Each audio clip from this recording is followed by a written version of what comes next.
Namo tassa bhagavato arahato samma sambuddhassa. Namo tassa bhagavato arahato samma sambuddhassa.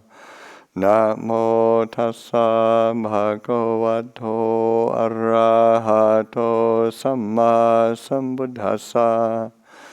Buddhang dhammang sanghang namasami.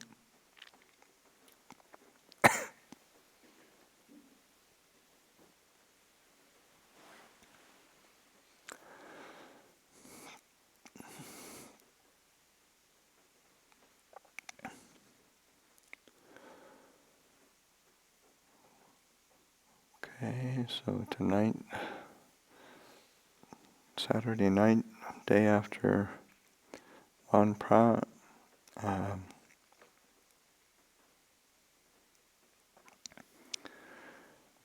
the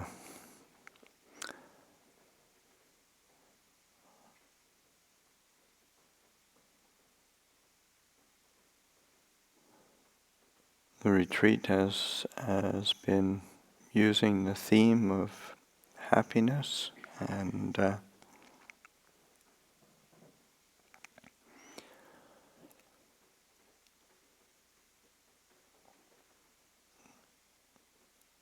is to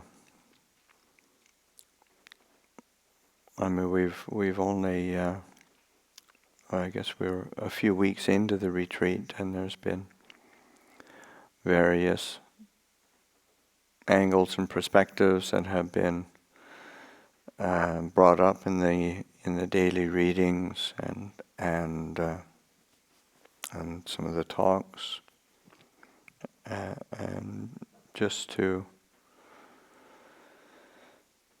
encourage people to reflect on that cultivation of happiness and to be considering how to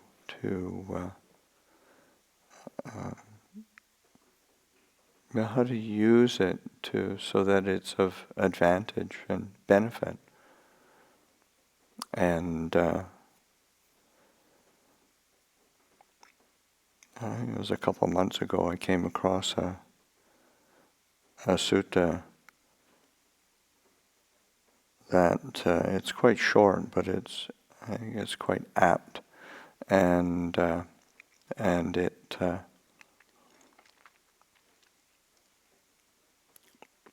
I think I just heard that they're going to use the theme of happiness for the retreat. So, but it's a short discourse in the Anguttara Nikaya, and it's the Buddha emphasizing the place of happiness, and saying that possessed of 6 qualities, say a practitioner experiences happiness and joy in this very life, and has laid the foundation for the destruction of the taints, of the āsava. And of course, you got 6? Let's see. And it's pretty brief, but it's these 6 things are aspects or qualities really worthy of paying attention to. So delighting in, I say one delights in the Dhamma, delights in abandoning, delights in solitude, delights in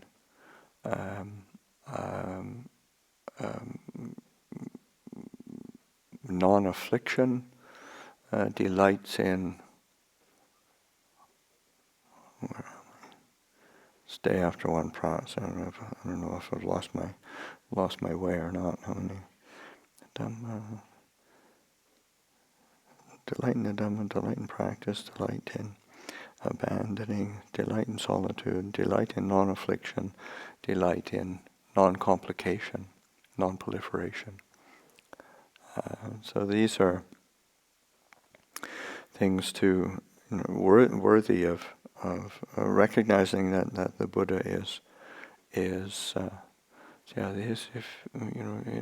sources of happiness, and because we're drawn to happiness anyway. It's quite an innate aspect of our being.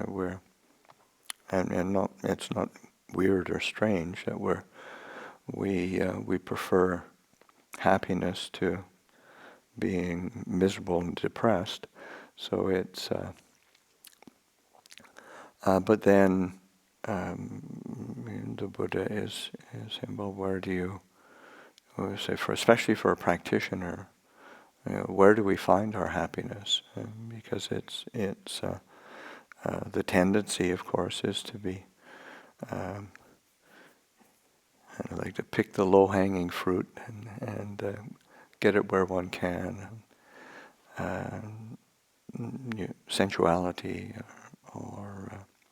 and it's not as if that's even particularly problematic if it were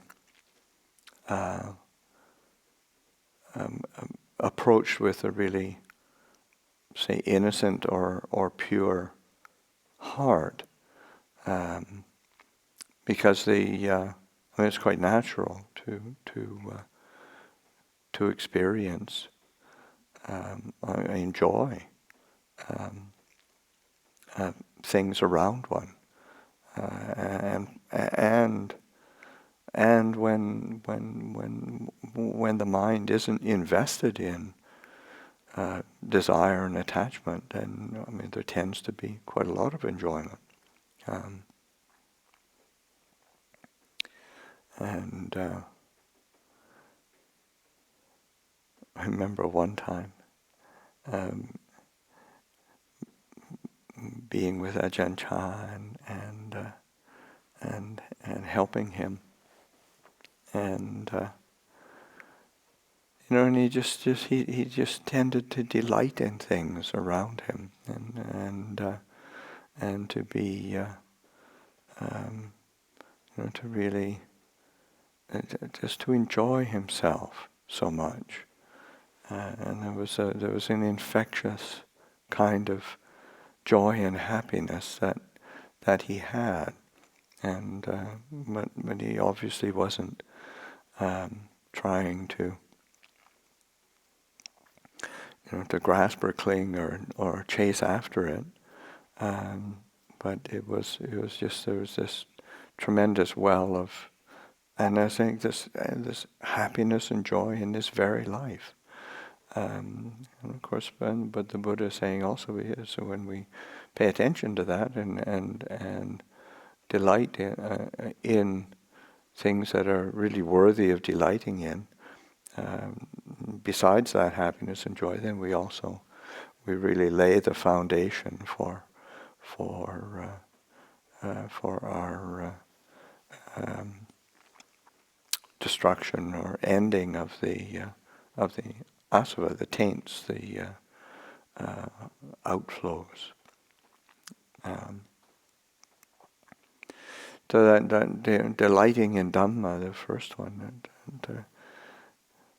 just delighting in the truth of the Dhamma, delighting in the kind of the presentation of the Dhamma. It was like last night at midnight tea, talking about the one of the suttas, and at that point, I forgot many of the details of the sutta, but just remembering it. It's one of the discourses on nutriment, and the Buddha is pointing to the things that we seek and seek nutriment, derive nutriment from, and both in terms of physical food as well as, say, emotional or intellectual or on the heart level, where we find our source of nutriment, being nourished by and being fed by, and that sutta was just, each one was, the Buddha pointed 4 kinds of nutriment, and then there's just the illustrations that he gave for it, and then what one learns and understands or penetrates by understanding that kind of nutriment. It's just sort of this kind of comprehensive. There's a beauty to the Dhamma that just comes over and over and over again as one studies and reads and practices practices the Dhamma. So delighting in the Dhamma, and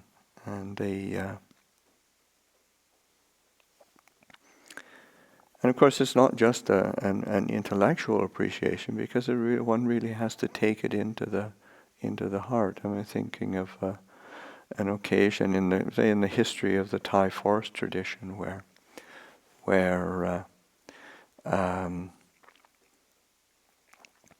there was a particular senior monk in Bangkok who was extremely biased against the forest tradition. This is in the days of Ajahn Mun, Ajahn Sao, and he put up all sorts of obstacles for the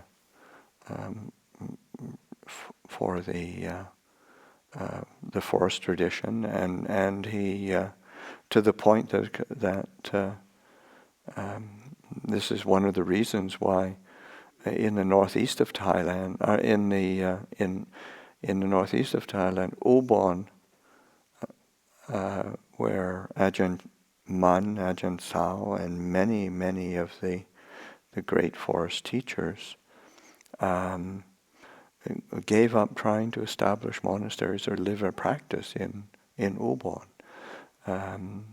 This monk was so obstructive, and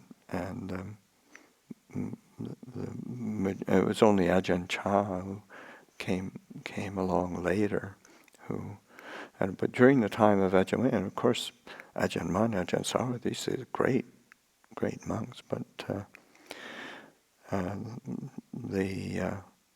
the actual, say, administrative monk was really very biased, and he did not delight in that aspect of Dhamma. He thought monks living out in the forest were just kind of slow and stupid and just really ill-educated. And one of the things that Ajahn Mun did when he went off to Chiang Mai to practice, and to practice in solitude, was to leave a few of the monks to go and try to attend to the duties of the preceptor to this senior monk in Bangkok, and try to soften him up a bit. And one of the monks who is Ajahn Singh, that was one of the most senior disciples who was left in charge, and he actually was. They were from the same village, and then this monk was this Somdet. administrator monk was his preceptor. So it was appropriate by Vinaya and by custom to go ahead and to do that. And he was received a bit coldly, but then when he first arrived, and Somdat took him to a meeting, and then during the meeting, then they all these different senior monks, senior administrators were talking about Dhamma and trying to get more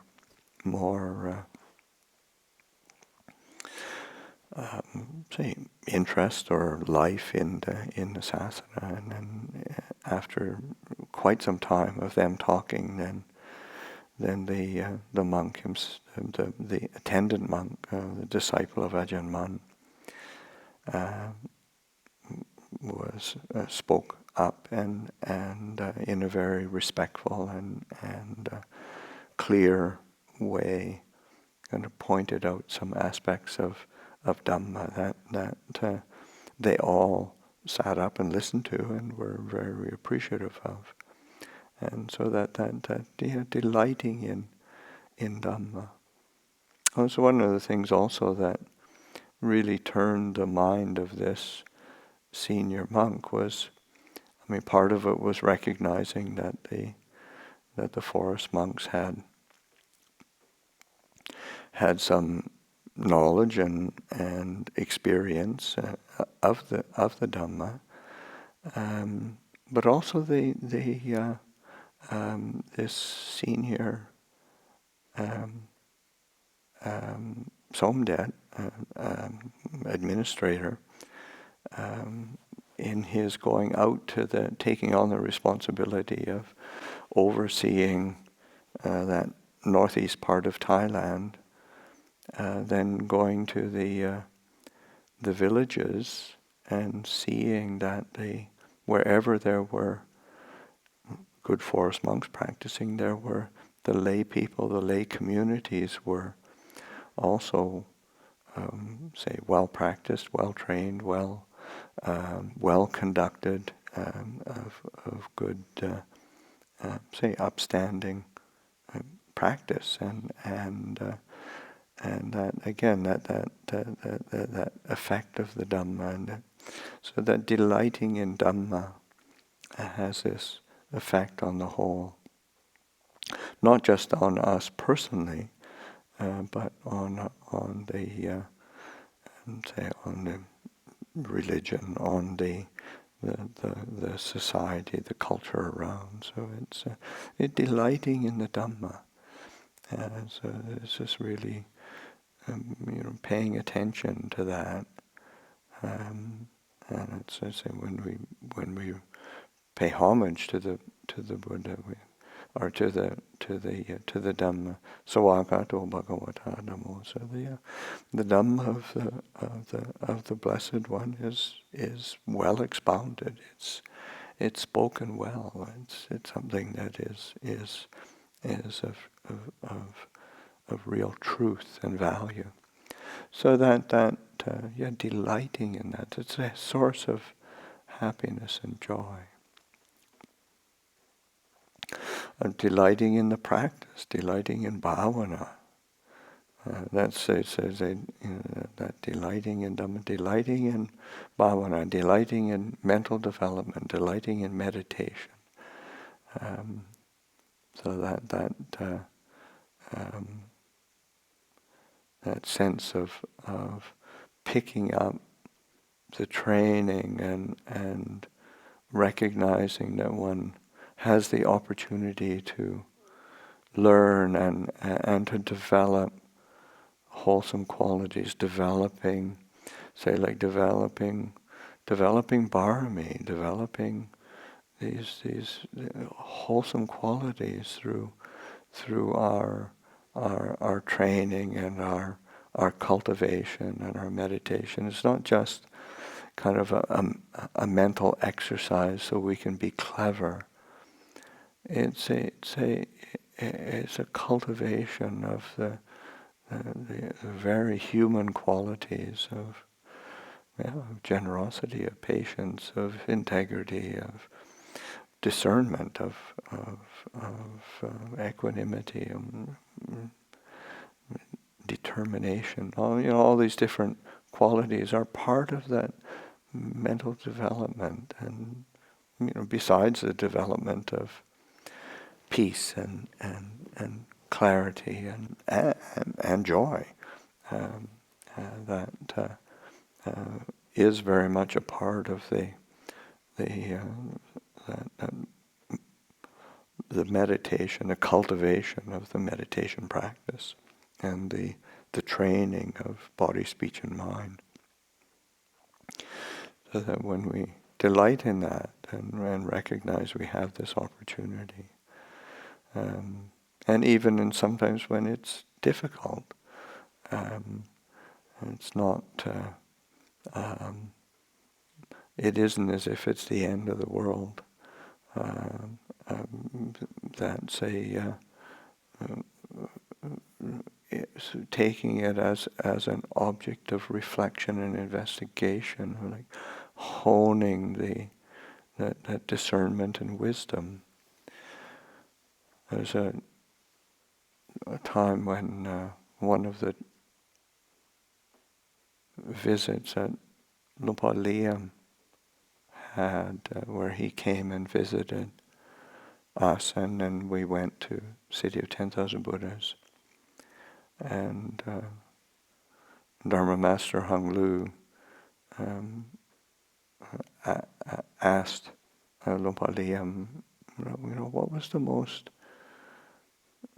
difficult thing that he had to deal with, and what was most difficult, most problematic, the hardest thing that he had to deal with. And Lupa Liam was quiet for a bit, and then he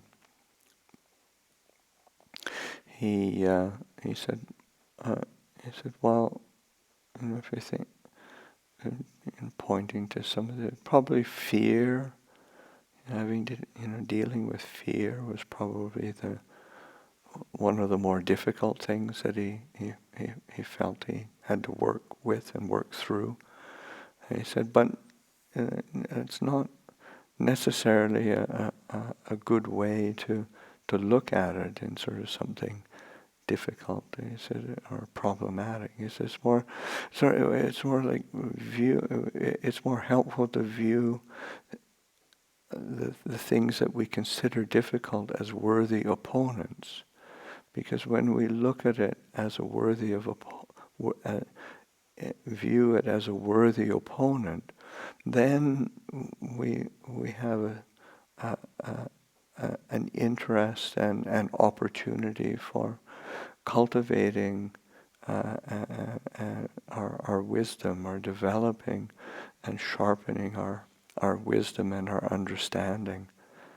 And so that is one is gaining, one is learning, one is benefiting even from the difficulties that we experience. So that sense of looking on things, just turning it rather than sort of, oh, woe is me, it's this difficult, unsurmountable problem, it's so overwhelming, it's so difficult, it's so problem. So, oh no, it's a worthy opponent that we have the opportunity to engage skillfully with and cultivate and develop our wisdom. And that's that delighting in bhavana, and delighting in that cultivation and the meditation. So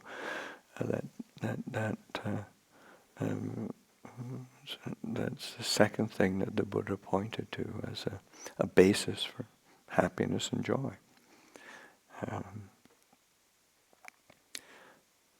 And delighting in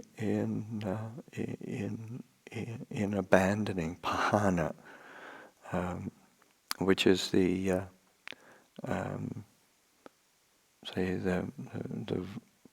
in the Four Noble Truths, in the Dhammacakkappavattana Sutta, in the Four Noble Truths, each of the Noble Truths has a particular duty or response, the appropriate response to each of the truths, so that the cause of suffering, the duty or the appropriate response to the cause of suffering is pahana, or abandoning, or giving up, or cutting off, and so that has a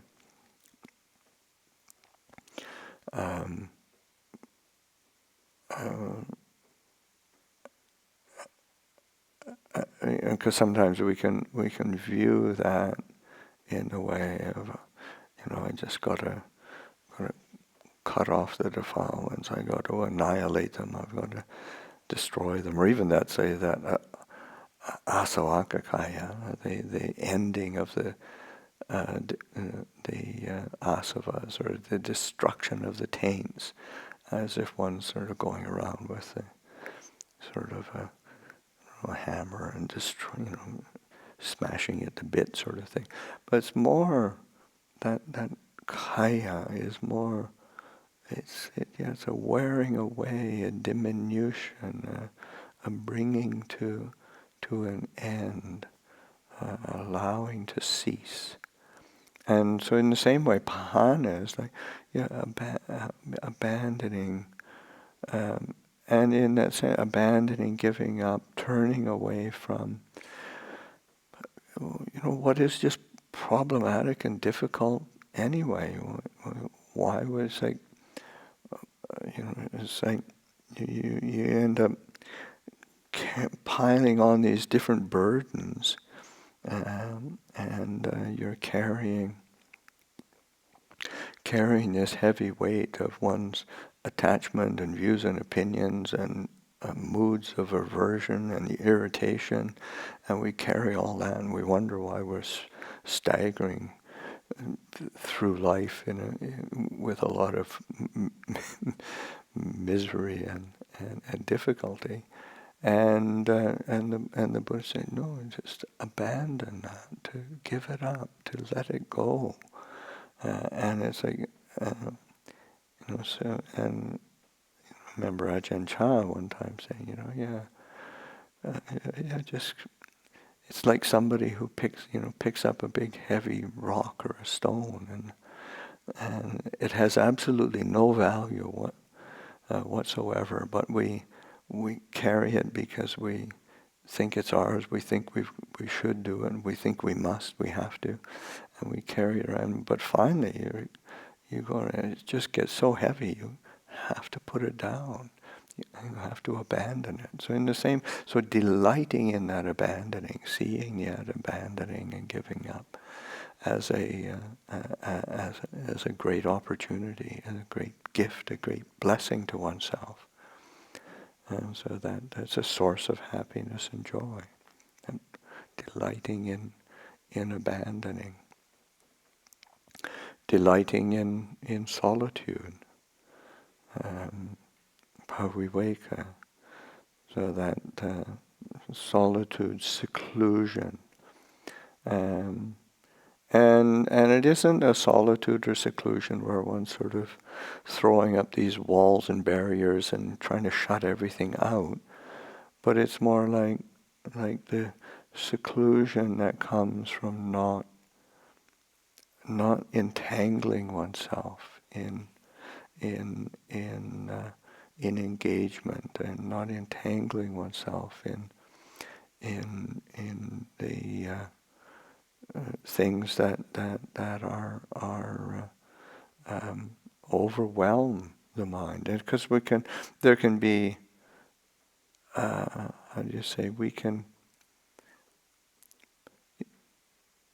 we can entangle ourselves in the world by trying to keep it at bay as well, out of fear, out of aversion.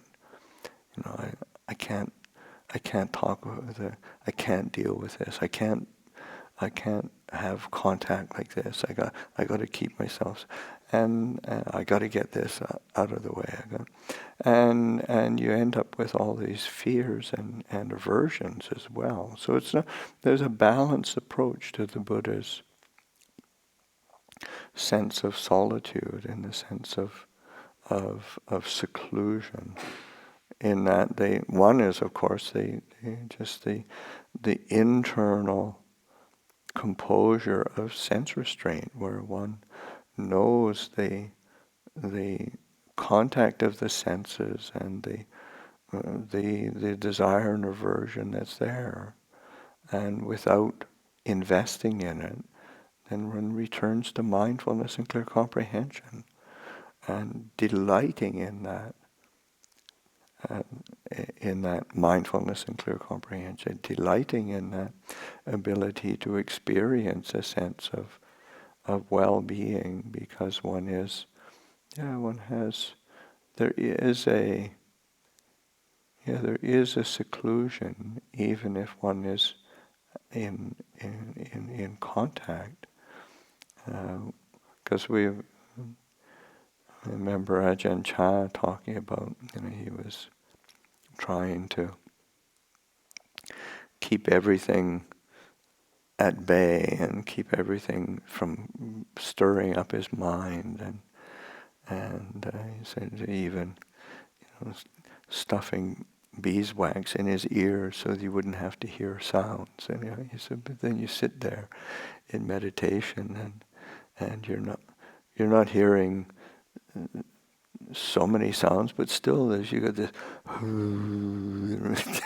ringing in your ear. Sort of this is just because it's just the nature of our sense bases to be in contact with its object, and it'll even conjure up an object. And so it's the problem is the desire and the aversion, and so but delighting in that seclusion and delighting in a solitude, not that movement toward stimulation and social engaging and a contentment with solitude, with seclusion, so that one starts to cultivate a relationship with contentment, and that's a source of great happiness and joy. So being able to investigate that, to pay attention to that.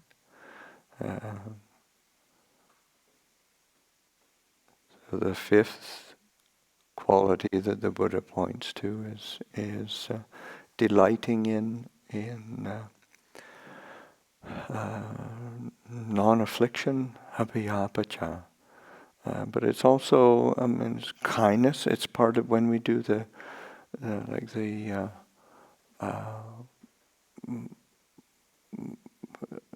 traditional chant of the divine abidings, and with loving kindness, then abhayagiri is one of the like ahang sukhito homi, aware homi, abhayagiri homi.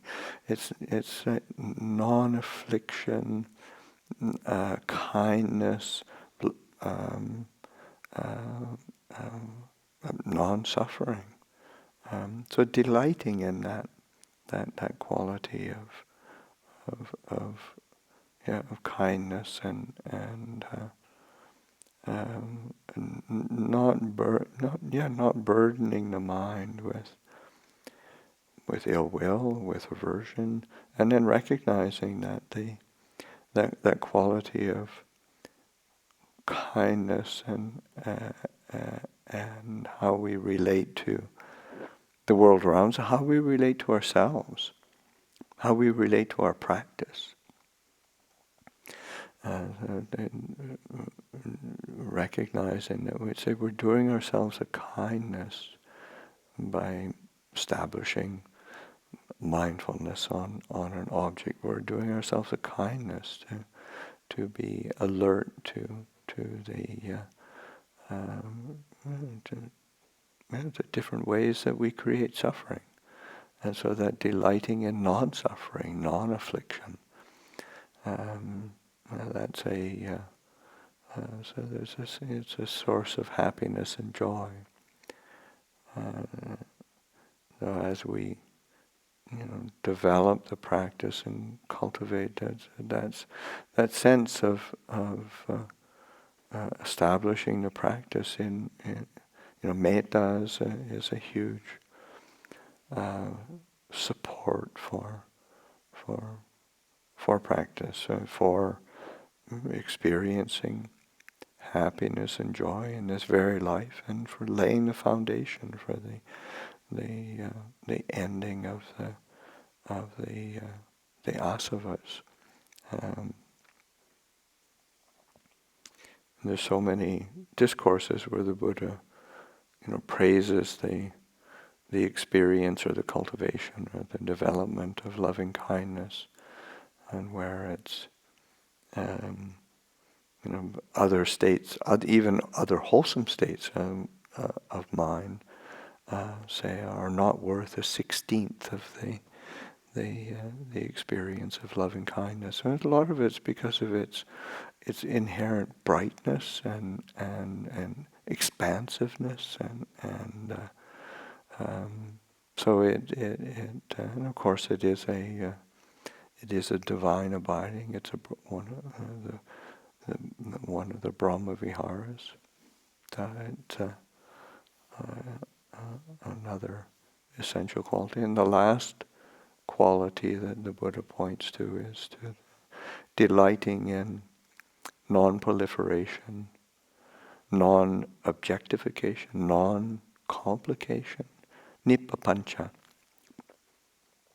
Papancha is that tendency to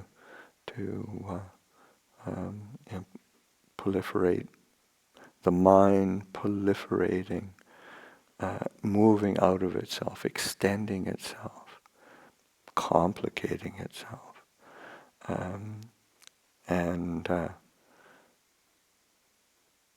The traditional basis of say papancha dhammas, of the qualities that proliferate the mind or objectify,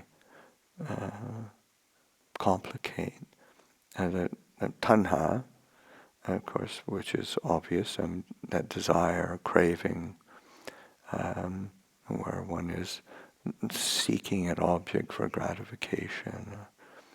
But then ditthi, sense of views and opinions, having to hold a view, hold an opinion, and try to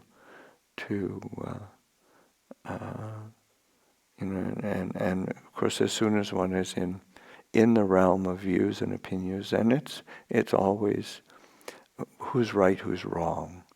And of course, when you're enmeshed in ditthi, then it's finding the logic and the data points that prove that I'm right and everybody else is wrong. And it's just we're always, there's that bias and we're proliferating the mind, and of course it's what we're doing is complicating and objectifying and making ourselves suffer, an object of suffering. Mana is that sense of that identification with me, that me, that I am, and of course that I am always looking for a position. How do I stack up in comparison to others? I am, and it's always I am either better, or I am worse, or I am equal, and we're in conflict with the world around us because of that I am position. and so then we're either inferior, superior, and or equal, and trying to prop that up, and it's a burden on the heart to complicate the simple fact of breathing in, breathing out, living a life, digesting our food, getting by with our existence, and missing out the opportunity to experience happiness and joy in this present life, and to lay the foundation for the ending of the āsavas. So these 6 qualities that the Buddha points to, laying that foundation for happiness and joy, and in this very life, in this present moment, this existence right now. It's not sort of, if you do the practice, study the Dhamma, then some future existence in somewhere else, some other time, some other place, you might get a little sliver of happiness once in a while. But it's no. We have access to happiness and joy in this present life. And that happiness and joy is not an obstruction to the ending of the defilements. It lays the foundation for the ending of the defilements. So that delighting in Dhamma, delighting in the practice, delighting in abandoning, delighting in seclusion, delighting in non-affliction, delighting in non-complication. These are qualities to be attentive to and to delight in. So I'll offer that for reflection this evening.